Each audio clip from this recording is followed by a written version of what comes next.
Before you spend a single dime of your hard-earned money on this product, stop right there. I've literally spent hours deep diving into the factory spec sheets, the user manuals, and the main flaws reported by real, everyday buyers, all to give you the absolute real verdict on the Sonos Beam Gen 2.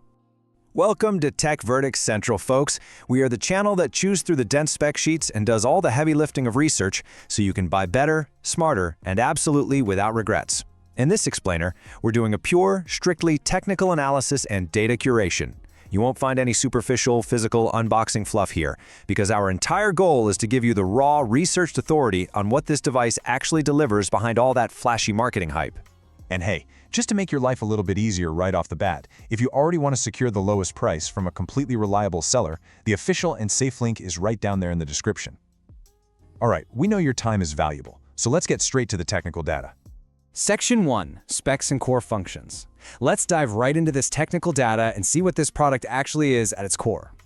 So, looking at the data, this compact soundbar targets a very specific problem.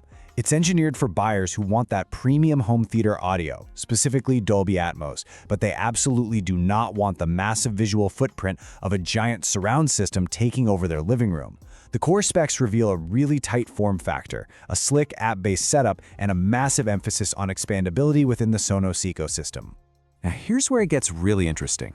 You might be wondering, how does this thing achieve its Dolby Atmos rating without any physical upward-firing speakers? Well, it uses something called psychoacoustic processing. It sounds like sci-fi, right?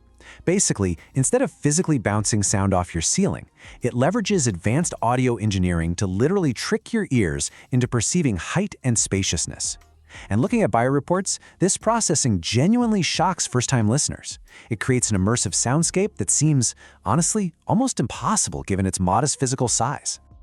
But the everyday functionality goes way beyond just watching the latest action movie. The app integration allows for some really precise EQ adjustments, and it features Trueplay tuning. Trueplay is great because it actually calibrates the audio specifically to your room's unique acoustics, so it's custom to your space. You've also got hands-free voice control and multi-room capability, meaning this isn't just a TV speaker, it completely doubles as a high-end music hub that effortlessly syncs up with your other Sonos products. But what's the main technical differentiator the brand promises? Well, the data confirms it really delivers on exceptional dialogue clarity. This is a huge hallmark of their engineering. You know, if you're tired of constantly riding the volume button on your remote during busy, chaotic action scenes just to hear what the actors are saying, well, the processing here makes conversations incredibly easy to follow, keeping it at a nice, steady volume.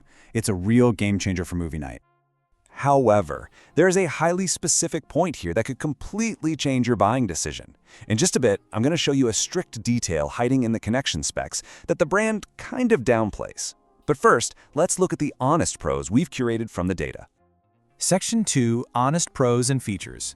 Let's look at what stood out the absolute most during our rigorous data curation.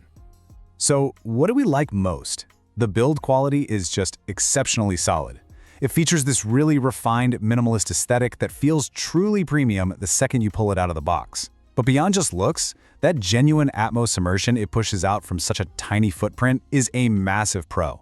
Plus, the seamless smart home expansion means you can effortlessly add subwoofers and rear surround speakers down the line if you ever want that full-blown home theater setup. Moving on to Section 3, the spec sheet limitations. All right. It is time for the hard, honest cons to give you the exact transparency you deserve. Because let's face it, no product is perfect, and we want you to have the full picture. And this brings us right to our first limitation. While the baseline bass output is completely respectable for its size, physics still apply. If you have a deep bass requirement, meaning you're the kind of person who craves that genuinely deep, room-shaking cinematic low end for big explosions, you are absolutely going to need to buy the optional, separate Sonos sub. Just the soundbar alone won't rattle your windows. Okay, remember that hidden spec sheet detail I mentioned a minute ago? Here is the major catch. This unit strictly requires an HDMI ARC connection to unlock the full Dolby Atmos experience. eARC provides the massive data bandwidth needed for high-end, uncompressed audio. So if you're rocking an older TV that doesn't have an eARC port, it simply won't deliver the complete intended Atmos performance. You'll get sound, sure, but you definitely won't get the magic you're paying a premium for. That is absolutely crucial to check before you buy. Furthermore, looking strictly at the market data, the price sits meaningfully higher than budget and even a lot of mid-range soundbars. If you are a strictly cost-conscious buyer, this premium entry fee is a very real limitation you've got to factor into your budget. Section 4, Final Verdict and Profile. Let's summarize all this data and build our definitive buyer profile to answer the big question. Is this actually worth your cash? The ideal buyer for this soundbar is an existing Sonos ecosystem user, maybe a home theater enthusiast who really wants genuine Atmos immersion but in a compact form, or just someone who values long-term expandability. On the flip side, this will be a complete waste of money for strict budget-focused buyers or, and I can't stress this enough, owners of older TVs lacking that required eARC port, because honestly, you'd just be paying for advanced audio processing that your hardware physically cannot transmit. Summarizing the logic from our technical analysis, the main pro here is undeniably that impressive psychoacoustic immersion, the crisp dialogue clarity, and the effortless expandability you get from such a remarkably compact footprint. The main con? Well, that's definitely the premium entry cost, coupled with that really strict eARC hardware dependency.